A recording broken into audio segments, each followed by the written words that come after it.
चलिए, तो अब पिछली क्लास में जो हमने पढ़ा था वो पढ़ा था कलर ऑफ कॉम्प्लेक्स कंपाउंड, ठीक है। कलर ऑफ कॉम्प्लेक्स कंपाउंड को ही आगे अगर हम कंटिन्यू करें तो अब एक और इम्पॉर्टेंट चीज आएगी, वो है ध्यान देना। हमने क्या पढ़ा था कि D0 कलरलेस होगा। क्यों? क्योंकि उसमें due to absence of DD transition, उसमें DD ट्रांजिशन एब्सेंट होगा। DD ट्रांजिशन एब्सेंट होगा, इसलिए यहां पर कलर नहीं आएगा। क्लियर था? अब हमारे पास कुछ ऐसे मॉलिक्यूल हैं जिनमें D0 ही है। देखो MnO4 minus,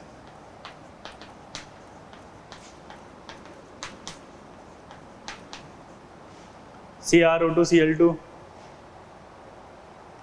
MnO4 minus, CrO4 minus 2, Cr2 7 minus 2, CrO2 Cl2 और VO4 3 माइनस, ठीक है। ये सब अगर आप देखोगे तो इनमें सब में D0 आएगा। इनमें सब में क्या आएगा? D0। क्या बोला जल्दी बताओ? इनमें सब में क्या आएगा? D0। और इनमें जो D0 है उसके बाद अगर हम देखेंगे तो इनका जो हाइब्रिडाइजेशन होगा वो D3S। Yes, D3S, yes, D3S। Geometry क्या आएगी? टेट्राहेड्रल। वाओ! और इसमें जो आएगा कलर, ये सब कलर आएंगे और उसका रीजन आएगा due to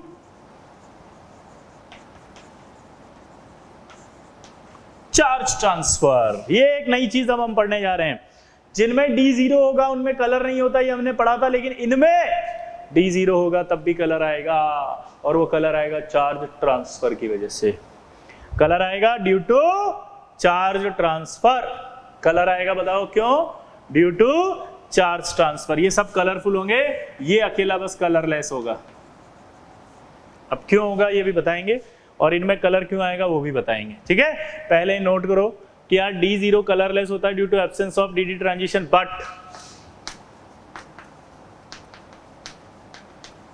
following compounds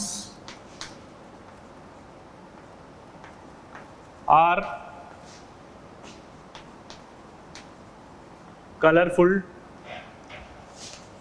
due to charge transfer। Note करो इसको फटाफट।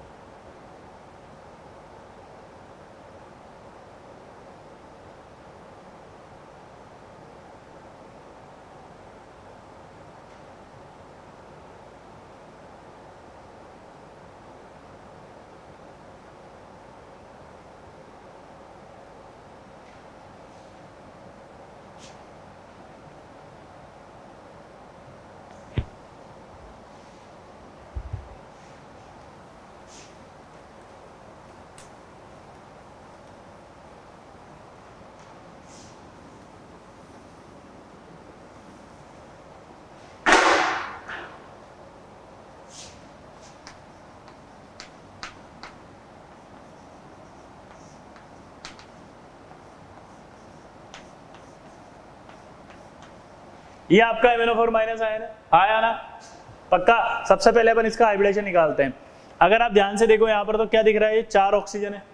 4 ऑक्सीजन है तो वीक फील्ड होता है ऑक्सीजन। ऑक्सीजन कैसा होता है? Weak field. ऑक्सीजन कैसा होता है? Weak field. ये ऑक्सीजन वीक फील्ड है।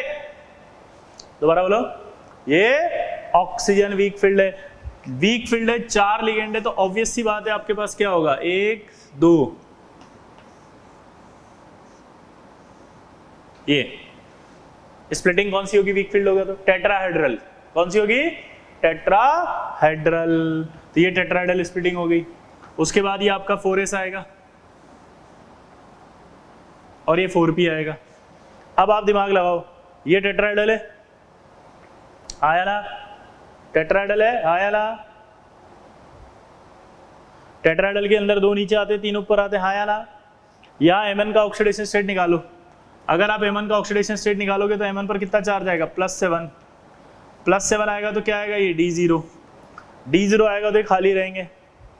खाली रहेंगे तो कोई इलेक्ट्रॉन नहीं है इसमें। खाली रहेंगे तो कोई इलेक्ट्रॉन नहीं है इसमें। अगर कोई इलेक्ट्रॉन नहीं है तो अब क्या करें, वैकेंट ऑर्बिटल जो होगा वो हाइब्रिडाइजेशन में जाएगा। ये ऑर्बिटल भी खाली है इसका, ये ऑर्बिटल भी खाली है, क्या ये ऑर्बिटल जाएगा इसके साथ हाइब्रिडाइजेशन में? बोलो, क्या ये ऑर्बिटल जाएगा इसके साथ हाइब्रिडाइजेशन में? नहीं। क्यों? क्योंकि इसका और इसका एनर्जी गैप क्या है? ज्यादा। क्यों? क्योंकि इसका और इसका एनर्जी गैप क्या है? ज्यादा। क्यों? क्योंकि एनर्जी गैप ज्यादा है। एनर्जी गैप ज्यादा होता है तो हाइब्रिडाइजेशन में नहीं जाता। एनर्जी गैप ज्यादा है तो हाइब्रिडाइजेशन में नहीं जाएगा। तो कौन जाएगा? ये। अब कितने लिगेंड है यहाँ देखो, 1 2 3 4। तो अगर 4 लिगेंड है तो 4 लिगेंड है तो 4 खाली ऑर्बिटल चाहिए, 1 2 3 4। और 4 खाली है तो 4 चाहिए, 4 चाहिए तो ये 3 डी हो गए और एक एस हो गया, 3 डी। इसमें जो डी है वो कौन कौन से बताओ? D X Y, Y Z और जेड एक्स। ये नॉन एक्सियल ऑर्बिटल भी कहलाते थे।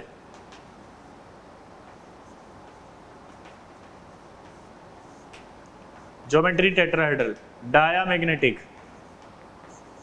म्यू क्या आएगा इसका? 0।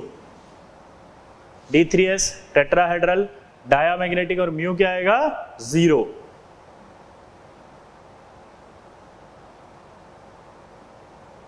क्लियर? अब इसमें कलर कैसे आया वो देखना है।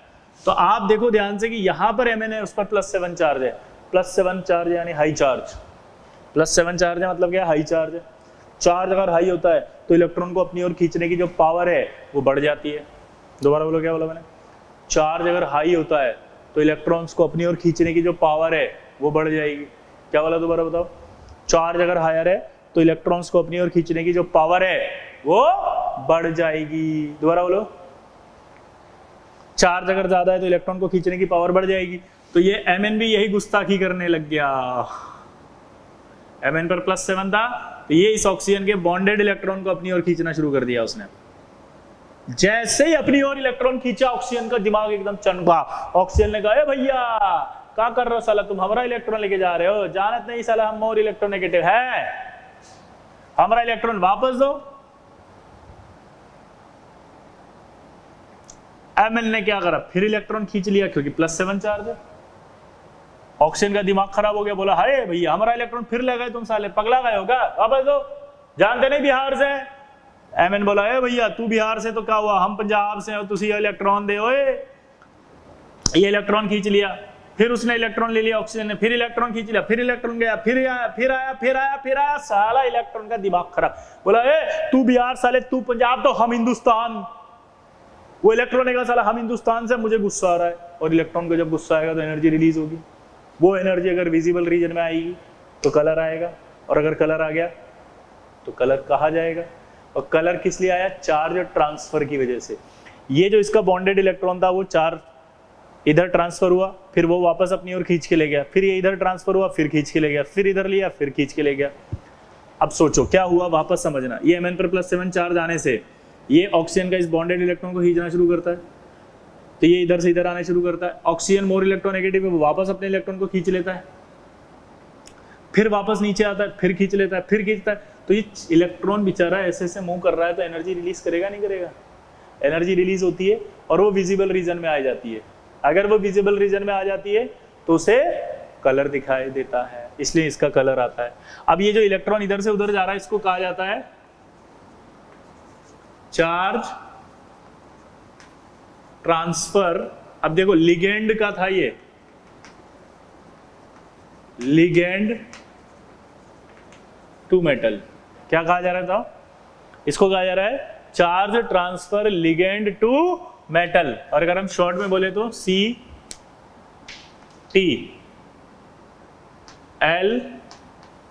ऐसे लिखा होता है। ये charge transfer ligand to metal, क्या लिखा होता है बताओ?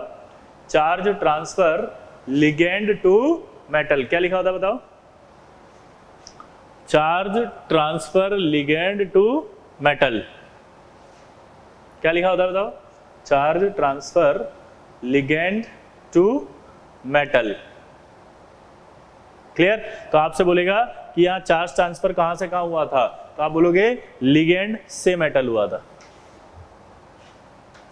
अब अगर इलेक्ट्रॉन खींचा था किसने, मैग्नीज ने, तो जब इसका एक इलेक्ट्रॉन इधर से इधर आया होगा तो ये मैग्नीज क्या बना होगा, Mn+7 से Mn+6 बना होगा, ठीक है। या आपसे क्वेश्चन पूछ रहा है कि Mn+7 से Mn+8 बना है, तो आंसर है कि ये वाला बना, ये तो कभी हो ही नहीं सकता।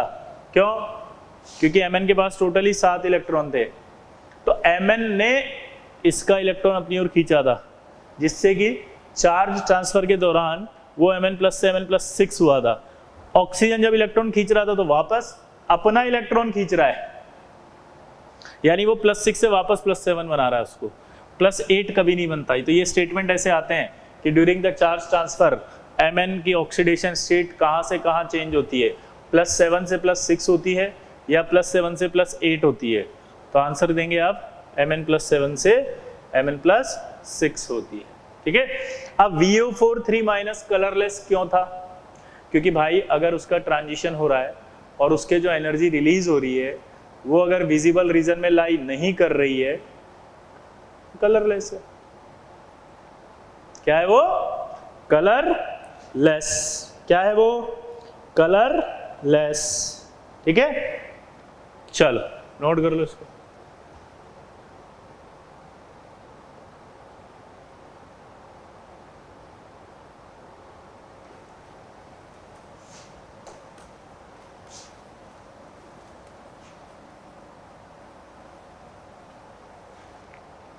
अब पिछली क्लास में अगर आपको याद हो तो मैंने क्या पढ़ाया था, Na2 FeCN5NO, इसका एक नाम होता था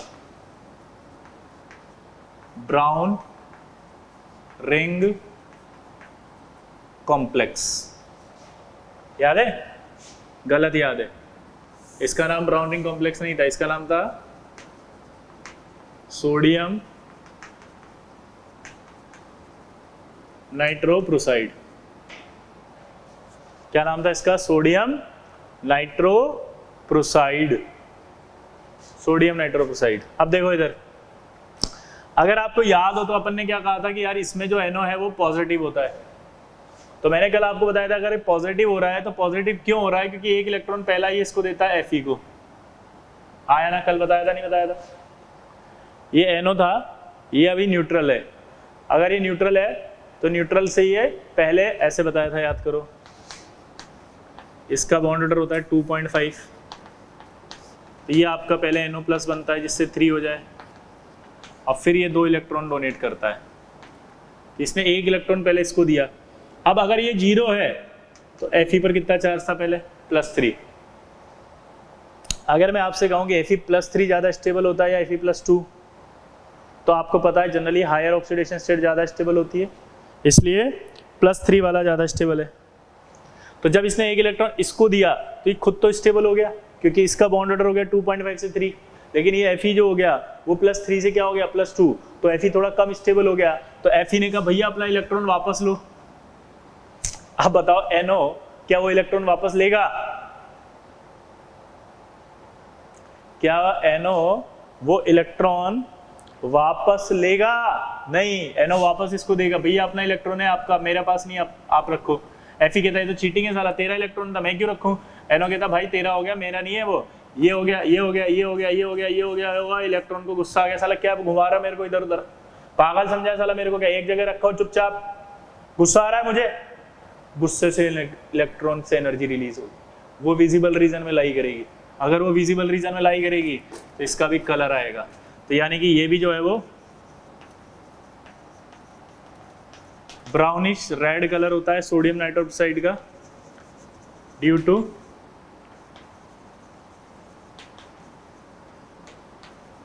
चार्ज ट्रांसफर। ये चार्ज ट्रांसफर भी क्या हुआ? Ligand to metal, ligand to metal. ये चार्ज ट्रांसफर भी क्या हुआ? Ligand to metal. दोबारा बोलो, ये चार्ज ट्रांसफर भी क्या हुआ? Ligand to metal. Clear? Note करो इसको फटाफट। तो सोडियम नाइट्रोक्साइड में भी चार्ज ट्रांसफर होता है, इससे वजह से कलर आता है।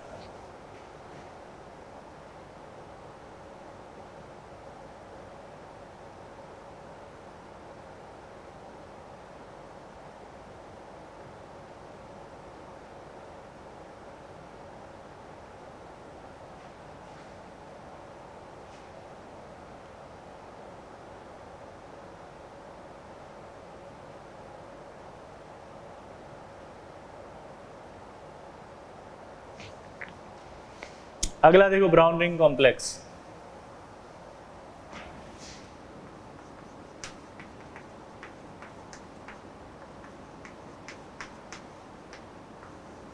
ये सल्फेट FeH2O5NO सल्फेट। यहां पर इसका नाम क्या बताया था मैंने? Brown ring complex. क्या बताया था इसका नाम? बताओ मैंने, ब्राउन रिंग कॉम्प्लेक्स। अब ध्यान देखो इधर ब्राउन रिंग कॉम्प्लेक्स है तो वापस इस NO की स्थिति वही है कि NO 2.5 है, एक इलेक्ट्रॉन निकलेगा तो 3 होगा। अब ये आपका यहां से कितने इलेक्ट्रॉन निकल रहे हैं? 2, तब जाके 3 इलेक्ट्रॉन डोनेट करता है। अभी अगर मैं इसको न्यूट्रल मान रहा हूं तो यहाँ पर Fe+2 था, इसने जब एक इलेक्ट्रॉन इसको दिया होगा तो क्या हो गया? ये +1। अब आपको पता है ये Fe+1 में मैंने बताया था अनस्टेबल होता है, तो ये Fe क्या कहता है इसको? भैया अपना इलेक्ट्रॉन वापस लो, तुम हमको अनस्टेबल कर रहे हो। NO कहता है भैया मैं कुछ नहीं कर रहा, अब मैं तो स्टेबल हो गया, मैं नहीं ले रहा ये इलेक्ट्रॉन, ये आपका इलेक्ट्रॉन है, आप वापस लो। Fe कहता है नहीं भैया वापस लो आपका, आप नहीं भैया नहीं भैया नहीं भैया नहीं भैया नहीं भैया नहीं भैया नहीं भैया। इलेक्ट्रॉन कहता है साले भैया भैया कर रहा, पागल हो गया साला, मेरे को गुस्सा आ रहा है, एनर्जी रिलीज करता है। विजिबल रीजन में लाई करती है, विजिबल रीजन में लाई करेगी तो क्या होगा? कलर आएगा। किसकी वजह से? Charge transfer. और इसका जो कलर है वो होता है brown, brown colour due to charge transfer. ये चार्ज ट्रांसफर भी कहां से कहां हुआ? Ligand to metal. ये देखो ये लिगेंड है और ये मेटल है, ये लिगेंड है ये मेटल है, तो लिगेंड टू मेटल आ गया। क्लियर? आया ना? नोट करो इसको।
ठीक है, तो ये आ गया। एक और कॉम्प्लेक्स देखो इंपॉर्टेंट है, Fe4 FeCN6 इसका नाम होता है प्रशियन ब्लू। इसका एक छोटा रिश्तेदार यानी भाई है, इसका नाम होता है टर्नबुल्स ब्लू।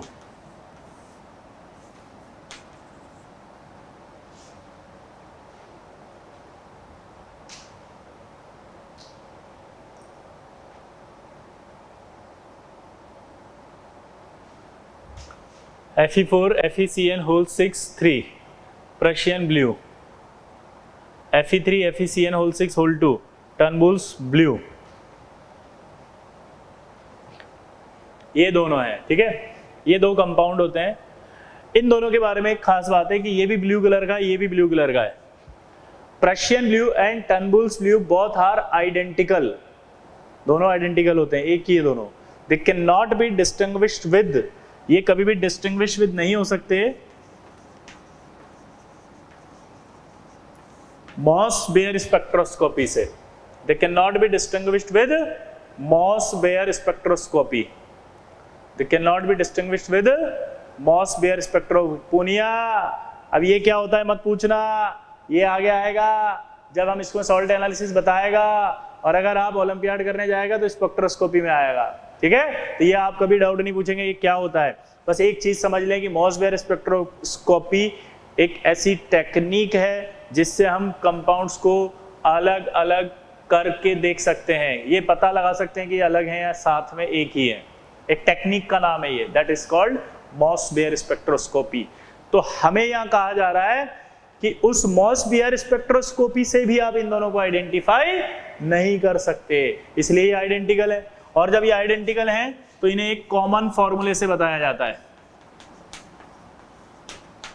ये जनरल फॉर्मूला, ठीक है। अब इसमें आप देखोगे तो ये आयरन अगर आप निकालो और इस आयरन का ऑक्सीडेशन स्टेट निकालो तो जरा देखना 6 माइनस है, यहां पर अगर मैं +2 मानता हूं तो यहाँ -4 आता है, वो -4 यहाँ आ रहा है। इसमें अगर मैं +3 मानता हूँ तो ये 3 यहाँ आ रहा है। यानी अगर इस कॉम्प्लेक्स की स्टडी करें तो ये जो अंदर बैठा हुआ है वो Fe+2 है और ये जो बाहर है वो Fe+3 है। इस कॉम्प्लेक्स की स्टडी करें, इसकी स्टडी करें तो यहाँ देखो आप क्या दिखाई दे रहा है मुझे दिख रहा है यार ये +3 है, ये +3 है, इसका मतलब यहाँ -3 आएगा, ये -3 है तो यहाँ 3 आया। यहाँ पर मैंने माना कितना है +2, ये +2 है, ये 2 आया। यानी कि अगर आप ध्यान से देखो तो यहाँ +3 है, इस वाले में +2 है, वहाँ +2 है, यहाँ +3, यानी ये +2+3 इंटरचेंज हो रहे हैं। यानी कि ये जो कॉमन फॉर्मूला है उसमें हम ये कह सकते हैं कि ये +2 भी हो सकता है, ये +3 भी हो सकता है, ये +2 भी हो सकता है और ये +3 भी हो सकता है। इसका मतलब क्या निकला कि यानी कि यहाँ अगर +2 है या +3 है और इसने एक इलेक्ट्रॉन इधर दिया तो ये क्या हो जाएगा बाद में ये अगर मान लो क्या है +2, उसने एक इलेक्ट्रॉन इधर दिया तो ये +3 हो जाएगा, ये +2 हो जाएगा, लेकिन ये वापस इसको दे देगा इलेक्ट्रॉन। तो कंटिन्यूसली जो इलेक्ट्रॉन है वो चलता रहेगा इन दोनों के बीच में और ये आ जाएगा एक चार्ज ट्रांसफर। लेकिन ये चार्ज ट्रांसफर इस बार होगा मेटल टू मेटल। देखो आप ध्यान से, ये Fe से Fe की तरफ हो रहा है, charge transfer metal to metal, ठीक है। और इसीलिए इनका जो कलर होता है वो ब्लू होता है और इसको शॉर्ट में लिखते हैं CTMM। CTMM क्यों लिख रहे हैं? Charge transfer metal to metal.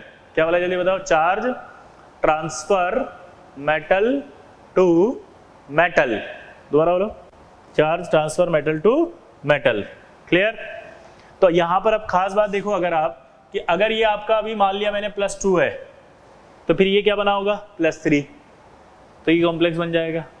थोड़ी देर बाद इलेक्ट्रॉन इधर शिफ्ट होगा तो ये 2 बन जाएगा, सॉरी ये 3 हो जाएगा, अंदर ये 2 हो जाएगा। तो अगर ये 3 और ये 2 है तो ये बन जाएगा, इसका भी कलर ब्लू है, इसका भी कलर ब्लू है, ठीक है। नोट करो इसको।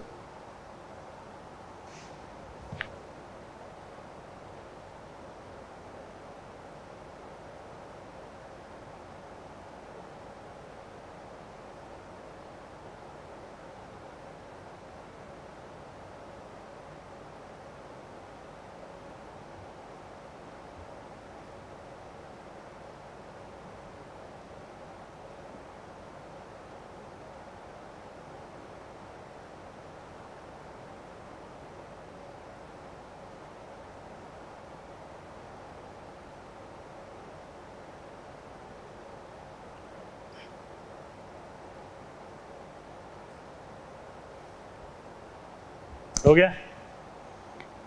अब आपको एक डाउट आएगा, सर जब ये दोनों आइडेंटिकल है तो इसका फॉर्मूला अलग क्यों है, इसका फॉर्मूला अलग क्यों है? आप तो अलग अलग दिख तो रही है, नहीं, ये तो आपने मैथमेटिकली बना लिए हैं, प्रेजेंटेशन है ये एक प्रेजेंटेशन है, दिखाने के लिए कि ये अगर यहाँ 4 है इसका मतलब अंदर +2 है, दिखाने के लिए कि ये 3 है इसका मतलब अंदर +3 है। फॉर्मूला एक रिप्रेजेंटेशन है, ठीक है।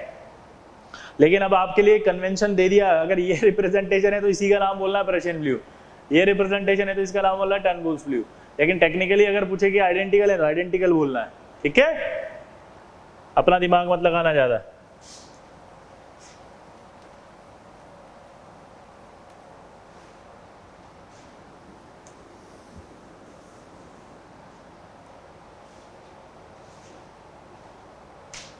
तो ये आपका एक कलर वाला सेगमेंट खत्म हो गया, जिसमें मैंने डी ट्रांजिशन बताया, एब्जॉर्प्शन स्पेक्ट्रा बताया, चार्ज ट्रांसफर बताया, D0 वालों में कलर बताया, D3s बताया, ठीक है। तो ये एक सेगमेंट पूरा कलर वाला कंप्लीट हो गया। अब इसके बाद फिर अलग से कुछ कुछ इंपॉर्टेंट सवाल हैं, जैसे लाइक NiCO4, FeCO5, CrCO6, इनके हाइब्रिडाइजेशन आप कैसे निकालोगे?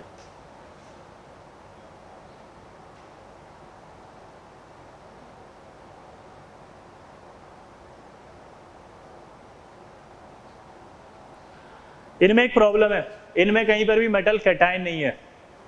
इनमें अगर मेटल कैटायन नहीं है तो ये ड्रॉबैक हो गया CFT का, यानी इनका जो हाइब्रिडाइजेशन है वो एक्चुअल में कौन बताएगी, MOT। तो पहला सवाल आ गया कि MOT क्या बोला, मॉलिक्यूलर ऑर्बिटल थ्योरी,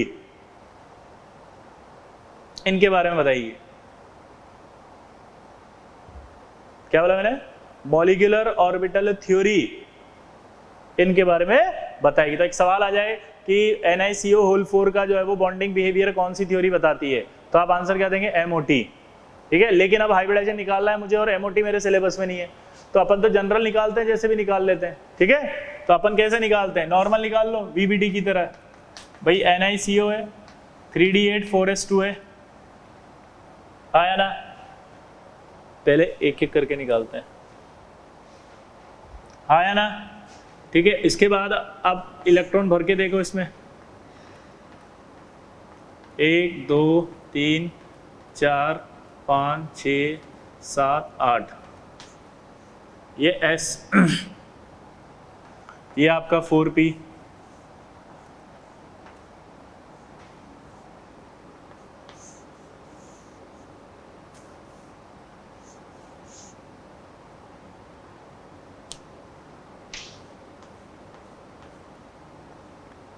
अब CO कैसा लिगेंड था, CO स्ट्रॉन्ग फील्ड था, पेयरिंग करेगा नहीं करेगा बताओ, तो 2 2 4 2 6 2 8 पेयरिंग कर दी। अब क्या करें, हाइब्रिडाइजेशन के लिए S तो खाली चाहिए आपको, हाइब्रिडाइजेशन के लिए S तो खाली चाहिए। अब अगर S खाली चाहिए तो कहां से लाएं S खाली, दो ऑप्शन है, या तो इसको उठा के आगे फेंक दो या इसको उठा के नीचे ले आओ।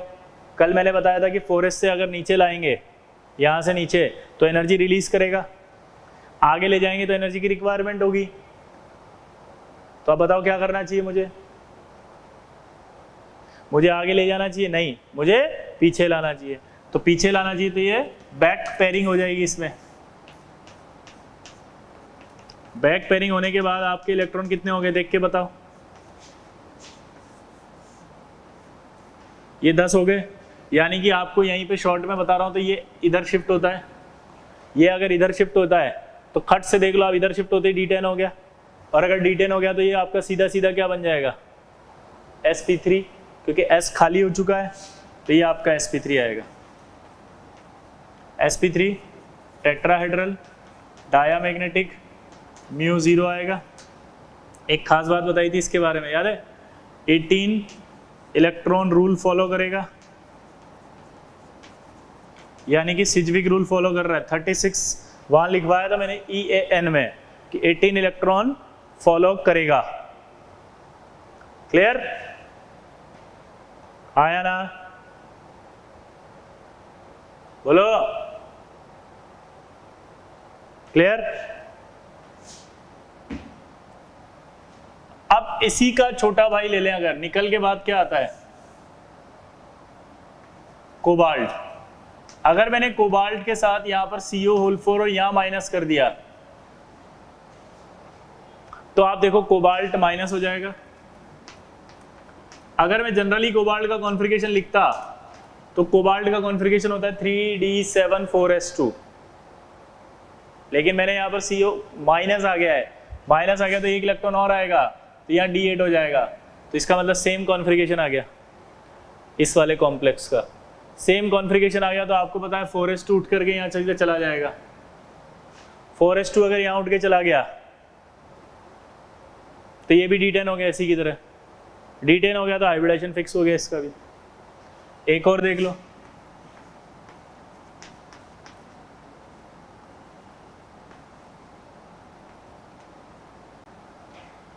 FeCO4 -2,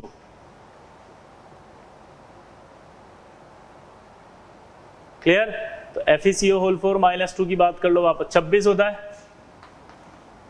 Fe, यहां कितना आएगा 3d6 4s2। अगर मैं यहाँ 2 माइनस लगाऊंगा तो यहाँ क्या आ जाएगा 3d8, कितना आ जाएगा 3d8 4s2। वापस से यहाँ पेयरिंग हो जाएगी, 3D10 हो जाएगा, सेम आंसर आ जाएगा। एक और मॉलिक्यूल ले लो ऐसा का ऐसा ही, CrCO4 -4। अब क्रोमियम में कितना होता है 3D5 4s1, 4 ऐड कर दोगे तो 3D9 आ जाएगा। ये इलेक्ट्रॉन इधर से इधर शिफ्ट हो जाएगा, इधर से इधर शिफ्ट हो गया तो फिर D10 हो जाएगा। D10 हो गया अगर तो हाइब्रिडाइजेशन आपका फिर से sp3 आ जाएगा। नोट करो इसको।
हो गया।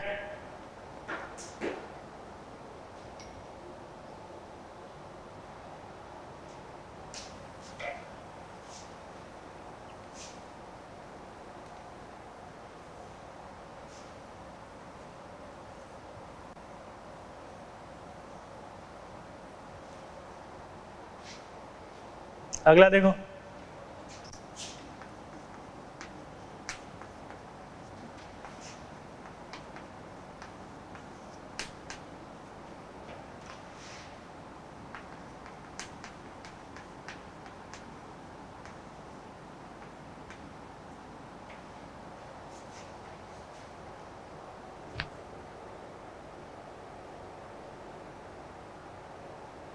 ये आपको इस बार मैंने 5 कोऑर्डिनेशन केमिस्ट्री वाला दे दिया, 5 जिसका कोऑर्डिनेशन नंबर है।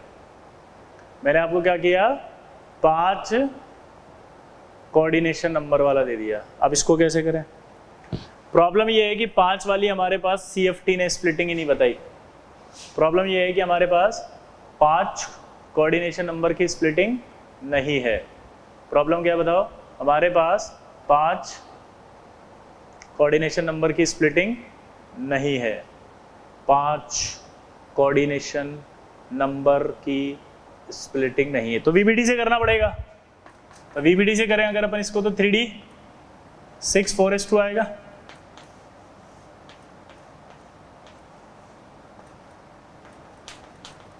छः भर दिया, ये भर दिया 2। अब वापस CO की बात करें तो CO SFL होता है, अभी बताया था। पेयरिंग कर देगा, 2 2 4 2 6, ये खाली रहेगा, ये D खाली रहेगा। अब क्या करें, बैक पेयरिंग होती है, बताया था अभी, पेयर कर देगा।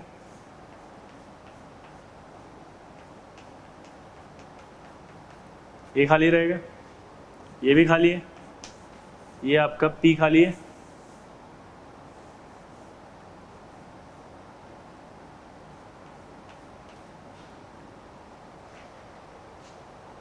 क्लियर? अब दिखाओ फटाफट क्या होगा। ये इधर से इधर आ गया, एक खाली है, 5 डब्बे चाहिए, तो 1 2 3 4 5 खाली है, तो 1 2 3 4 5, यानी कि DsP3। हाइब्रिडेशन क्या आया इसका? DsP3। ज्योमेट्री आएगी इसकी TbP, डायामैग्नेटिक है, μ0 है। क्लियर? इनर ऑर्बिटल कॉम्प्लेक्स से ये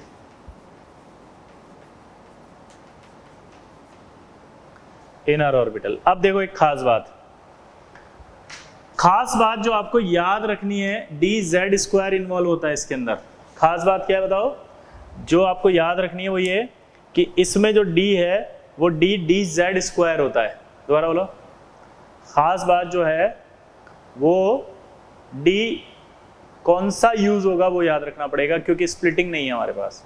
जैसे DsP2 था, अगर DsP2 की बात करता मैं, तो DsP2 में आप मुझसे पूछो कौन सा D आएगा, तो मैं बता दूंगा dx² - y² आएगा, क्योंकि मुझे स्प्लिटिंग पता थी, मेरे को पता है वो dx² - y² गया।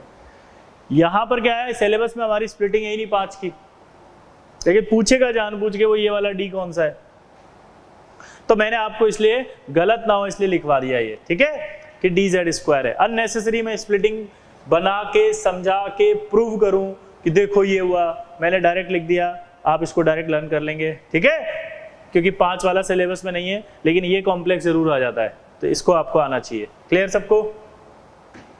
लिख लो इसको फटाफट।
हो गया?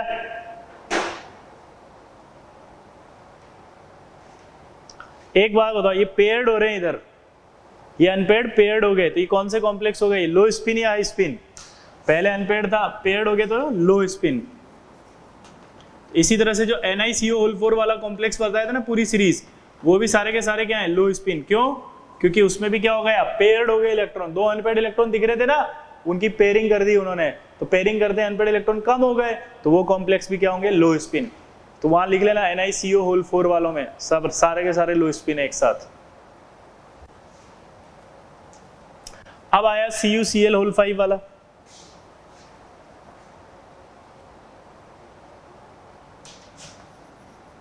यहां पर Cu+2 आएगा, Cu+2 आते ही 3D9 आएगा, 4s0 है,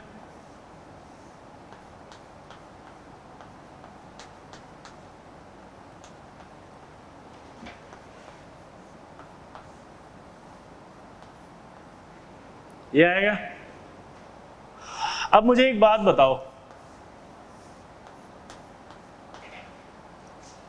ये एक इलेक्ट्रॉन है, एक ऑप्शन है कि मैं इसको आगे ले जाऊं और एक ऑप्शन है कि मैं यही हाइब्रिडेशन कराऊं। सोचो क्या कौन से ऑप्शन में जाना चाहिए अपने को? बोलो। अरे ट्रांसफरेंस हो जाएगा ना, आगे ले जाएगा, क्या सोच रहे हो इतना?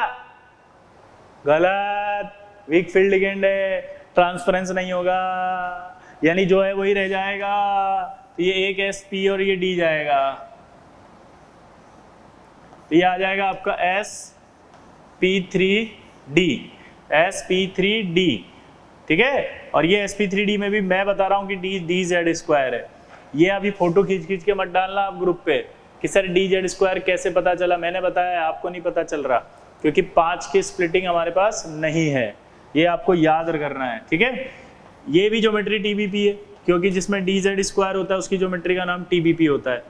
ये पैरामैग्नेटिक हो गया, म्यू इसका आ जाएगा 1.73, एक अनपेड है तो। अब ये D9 सिस्टम है, ऑक्टाहेड्रल में D9 हाई स्पिन लो स्पिन कुछ नहीं होता, ठीक है। अगला देखो NiCl होल 5,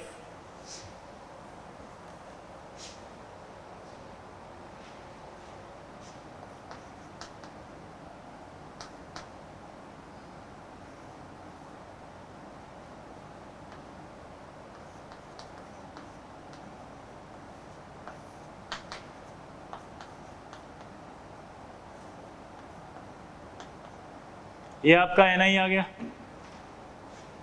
ठीक है। Ni के अंदर आपका 3D8 आ गया, 4s0 है। अब आप देखो साइनाइड कैसा लिगेंड है, साइनाइड इज SFL, साइनाइड कैसा है SFL,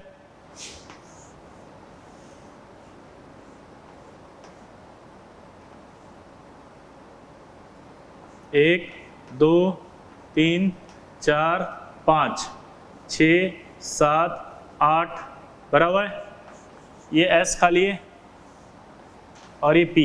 अब क्या करें, पेयरिंग हो जाएगी,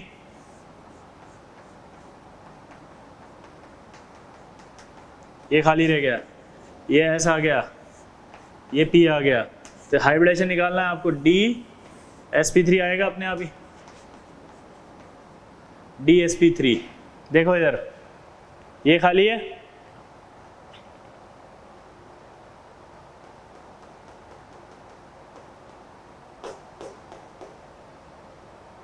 आया ना, तो ये आपका D खाली था। अब ये D मैं बता रहा हूं कि कौन सा होगा, ये D आएगा dx square minus Y square. ये D मैंने बताया आपको कि D कौन सा होगा, D x square minus Y square है। तो ज्योमेट्री आपको बताई थी स्क्वायर पिरामिडल होती है, ठीक है। स्क्वायर पिरामिडल कैसी ज्योमेट्री होती है बताओ, स्क्वायर पिरामिडल। 5 कोऑर्डिनेशन में 2 ज्योमेट्री होती है, एक टीबीपी और एक दूसरी होती है स्क्वायर पिरामिडल। स्क्वायर पिरामिडल वो है ये, वो लोन पेयर वाली नहीं, वो तो 6 में आती है। 6 बॉन्ड जब होते हैं उसमें 5 बॉन्ड और 1 लोन पेयर हो तो स्क्वायर पिरामिडल वो अलग है। ये मैं आपके कोऑर्डिनेशन के अंदर बता रहा हूँ, ठीक है, जिसमें 5 बॉन्ड होते हैं वो स्क्वायर पिरामिडल। तो ये डायामैग्नेटिक हो गया, म्यू इसका 0 आ गया। अब फिर से मैं बोल रहा हूँ, ये मैंने बताया है आपको, ठीक है। तो इसका की पॉइंट आप बना सकते हो कि NiCN होल 4 अगर होता तो D कौन सा होता, dx square minus Y square. तो भैया 4 है तो dx स्क्वायर माइनस स्क्वायर, 5 है तब भी वही थे, dx square minus Y square. तो अब ऐसे याद रखेंगे आप कि बाकी जो 2 बचे उसमें dz स्क्वायर था और dz स्क्वायर था तो टीबीपी ज्योमेट्री आ गई थी। इधर वाले को ऐसे याद रखें कि NiCN होल 4 अगर होता तो आप 4 कोऑर्डिनेशन में DsP2 बनाते और D कौन सा होता है, dx square minus Y square. तो जो 4 में था वही 5 में, ऐसे लर्न करो इसको, जो 4 में था वही 5 में है, जो 4 में है वही 5 में, बाकी 2 में dz स्क्वायर है। तो अपने आप याद हो जाएगा FeCO होल 5 में कौन सा D है, dz स्क्वायर। और हमने पढ़ा था कि अगर dz स्क्वायर होता है तो ज्योमेट्री टीबीपी होती है।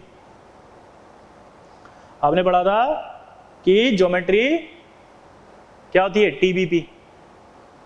क्लियर, तो ये याद हो जाएगा, नोट कर लो इसको, 5 कोऑर्डिनेशन।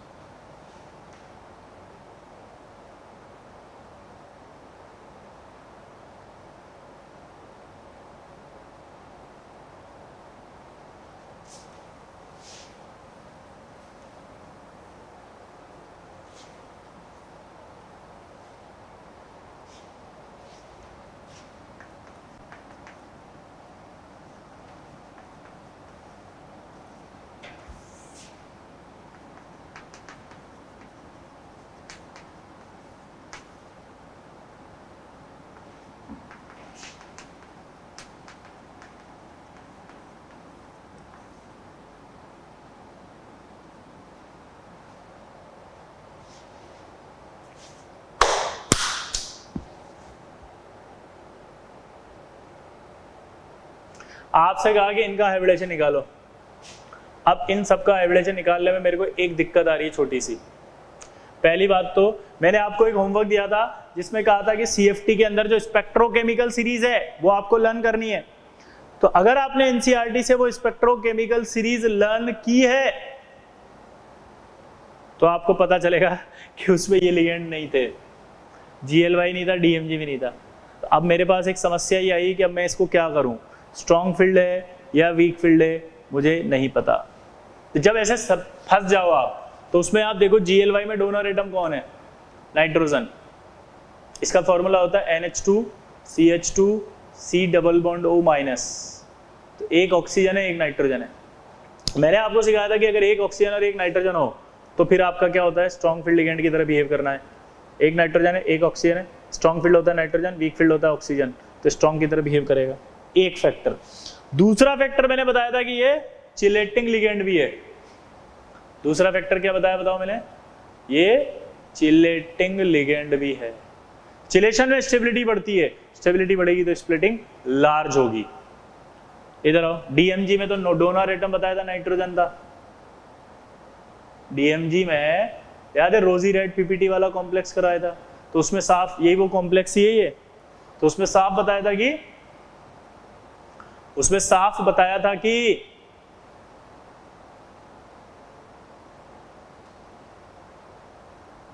नाइट्रोजन डोनर एटम है, स्ट्रॉन्ग फील्ड लिगेंड है। यहाँ पे तो ऑलरेडी 2 स्ट्रॉन्ग 2 वीक दे रखे हैं। यहाँ भी साफ बताया था कि 2 स्ट्रॉन्ग है और 2 वीक है तो क्या होगा, 2 स्ट्रॉन्ग और 2 वीक है तो क्या होगा, स्ट्रॉन्ग से देखेंगे।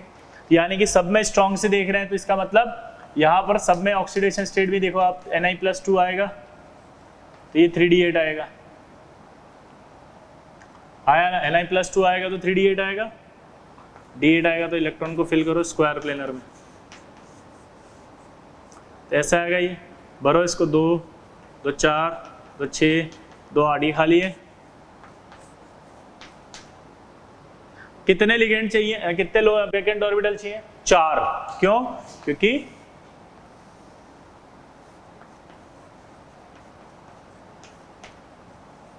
चार लिगेंड है वहां।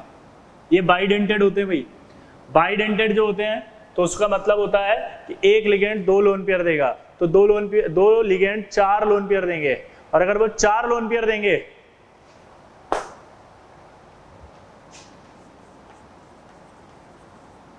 DsP2 square planar, square planar के बाद और क्या आएगा, डायामैग्नेटिक, म्यू क्या आएगा 0,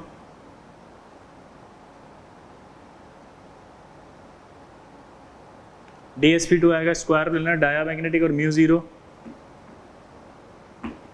ठीक है, लो स्पिन या स्पिन, लो स्पिन, आउटर या इनर, इनर ऑर्बिटल।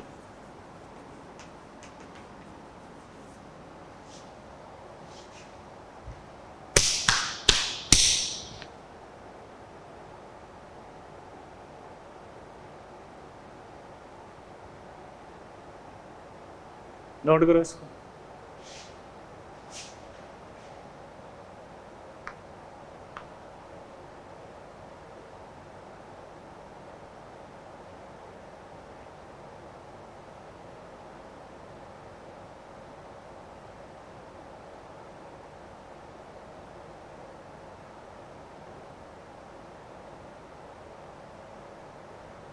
क्लियर?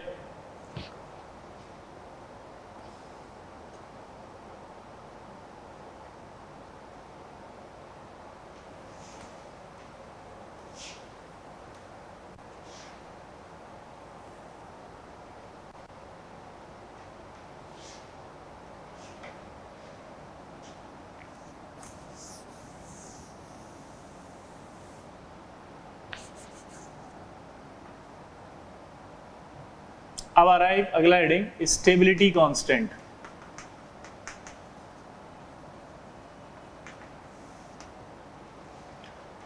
ये वैसे तो फिजिकल केमिस्ट्री का है, लेकिन अपने कोऑर्डिनेशन में थोड़ा बहुत आ जाता है, इसलिए मैं इसको करवा रहा हूं ताकि आप सवाल करते समय अटके नहीं। स्टेबिलिटी कांस्टेंट की बात अगर अपन करते हैं तो जैसे ये मेटल है और ये X लिगेंड है, तो ये बन जाएगा MLX प्लस माइनस, एक कॉम्प्लेक्स मेटल कैटायन है ये,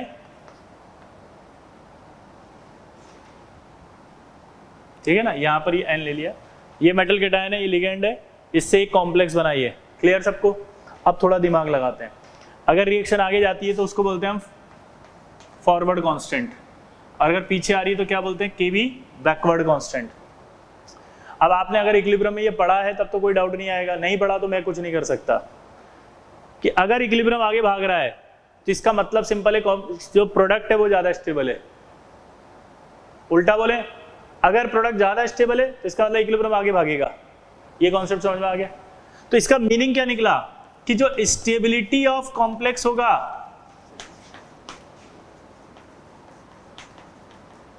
स्टेबिलिटी ऑफ कॉम्प्लेक्स होगा वो डायरेक्टली प्रोपोर्शनल टू, आप क्या बोल सकते हो, के एफ, और इनवर्सली क्या बोलोगे, के बी। अब आपको कॉम्प्लेक्स दिया जाएगा और कहेगा which of the following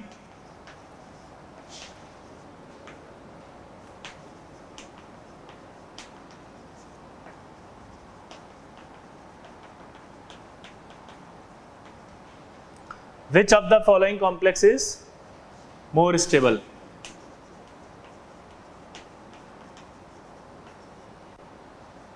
Which of the following complex is more stable? एक कॉम्प्लेक्स A है, एक B है, एक C है और एक D है।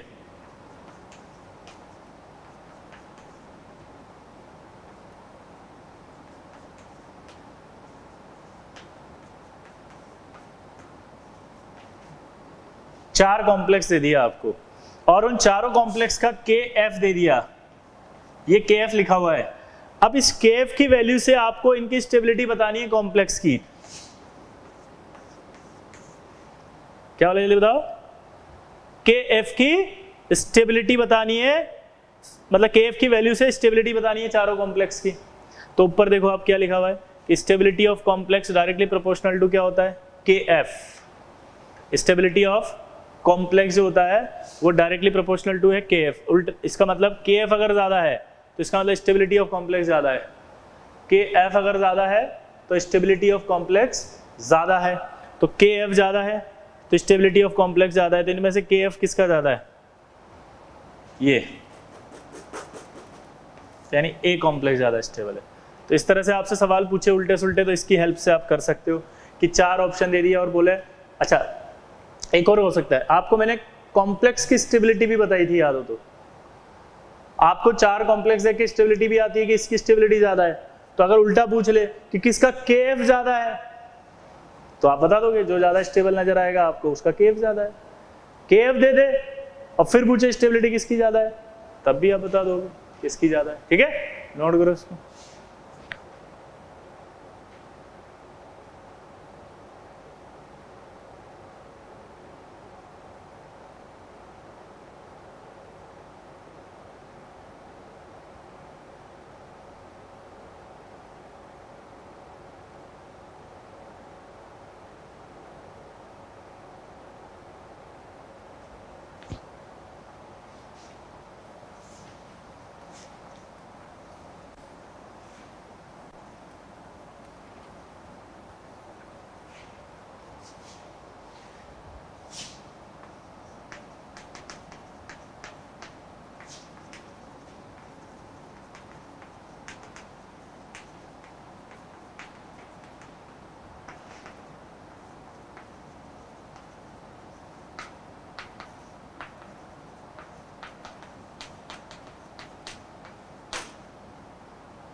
Which of the following complex is paramagnetic? चार ऑप्शन दे दिया आपको और आपको बोला है कि बताओ कौन है पैरामैग्नेटिक।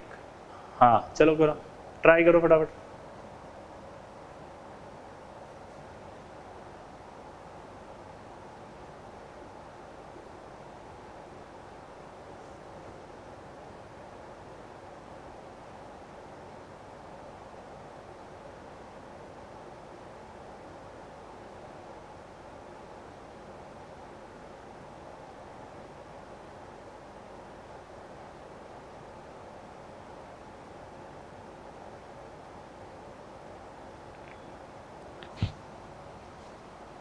क्लियर?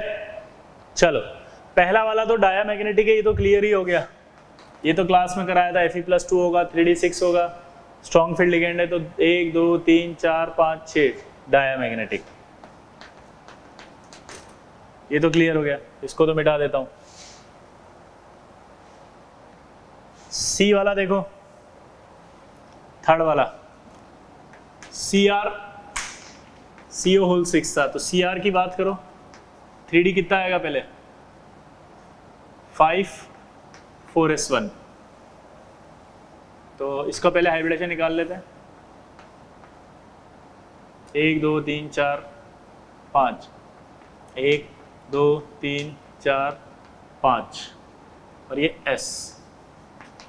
अब यहां देखो CO कैसा है, SFL। CO अगर SFL है तो इसकी पेयरिंग कर देगा, ये आ गया, ये एक बचा हुआ है। आपको पता है इसकी बैक पेयरिंग होती है क्योंकि CO है, बैक पेयरिंग होगी तो ये यहाँ आ जाएगा। अभी थोड़ी देर पहले बताया था CO में, ये आ गया बैक पेयरिंग, खाली हो गया ये, S खाली है, P खाली है। कितने लिगेंड दिखाई दे रहे हैं, 6, तो क्या दिखेगा ये, D2sp3 octahedral, dia, μ0, nr orbital और लो स्पिन। क्लियर? तो इसका मतलब ये भी डायामैग्नेटिक हो गया, नोट करो इसको, ये भी क्या हो गया, डायामैग्नेटिक।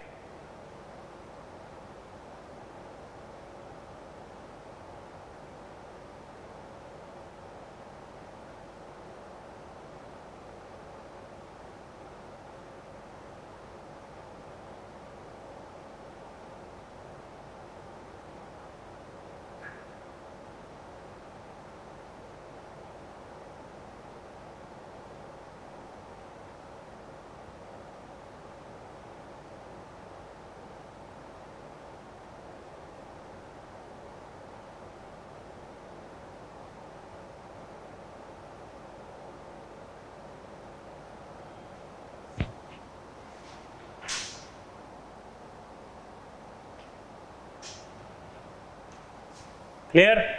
अब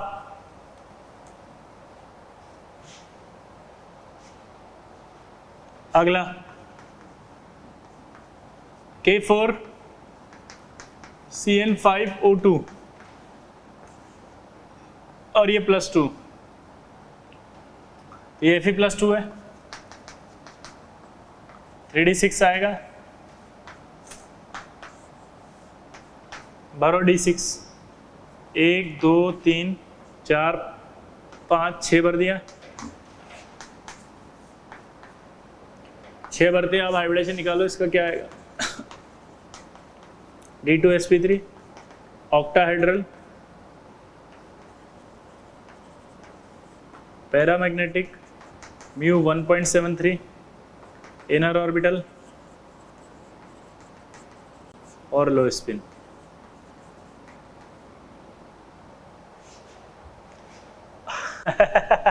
फंस गए ना?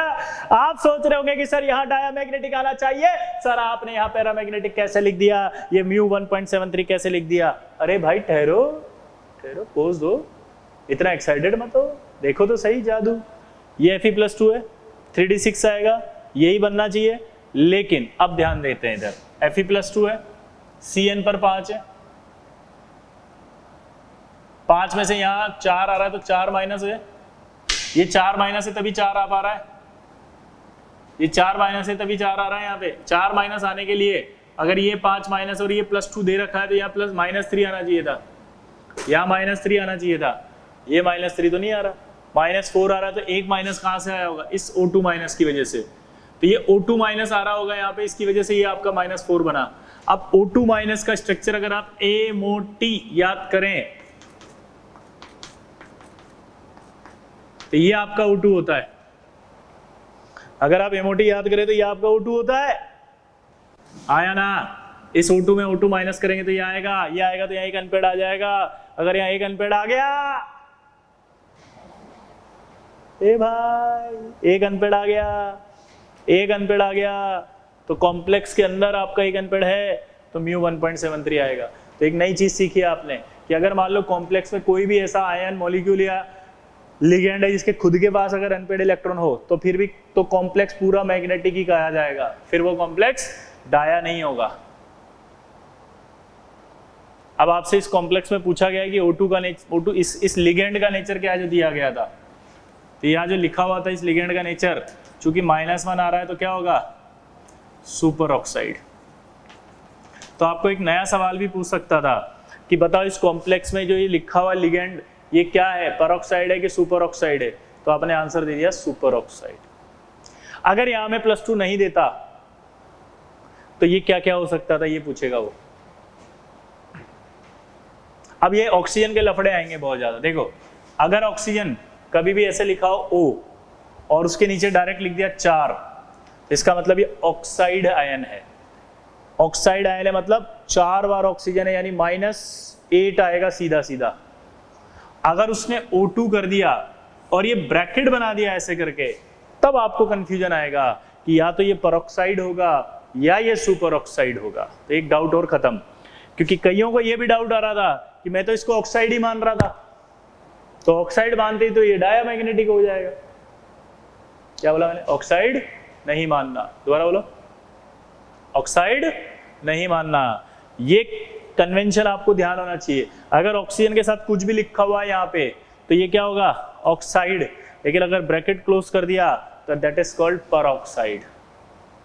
ब्रैकेट क्लोज कर दिया तो that is called peroxide, that is called peroxide बा। क्लियर। अब अगर मान लो यहां पर 3 नहीं होता, +2 नहीं होता, तो फिर ये परऑक्साइड की तरह भी हो सकता था और सुपर ऑक्साइड की तरह भी हो सकता था। कैसे, आपको यहां पर -4 तो लाना ही लाना है, चाहे कुछ भी हो जाए। आप में से कुछ बच्चे बोलते हैं ये -2 है, अगर ये -2 है और यहाँ -4 लाना है तो ये 5 और 2 कितने हुए, 7 हो रहे, तो यहाँ पर +3 आ जाता अपने आप ही। अगर यहाँ +3 आता तो यहाँ D5 होता, यहाँ एक अनपेड बच जाता, तब भी कॉम्प्लेक्स में एक अनपेड है। यहाँ 2 मान लिया, बाहर 4 लाना है तो कंफर्म है यहाँ क्या आएगा, -1 आएगा, तो भी यहाँ से एक अनपेड आ गया। तो चाहो तो एक अनपेड यहाँ, चाहो तो यहाँ, एक अनपेड तो कॉम्प्लेक्स में रहेगा। तो इस तरह के सवाल भी आपसे पूछ सकता है कि इस O2 का नेचर क्या होगा। ठीक, चलिए फिर मिलते हैं अगली क्लास में। अगली क्लास में आपके लिए एक महा की पॉइंट तैयार करेंगे कॉम्प्लेक्स का, जिससे कि आपको सारे जल्दी से जल्दी याद हो जाए। ठीक है, और फिर शुरू करेंगे उसके बाद मेटलर्जी, नया टॉपिक। या मेटलर्जी से पहले सॉल्ट एनालिसिस, अच्छा टॉपिक है सॉल्ट।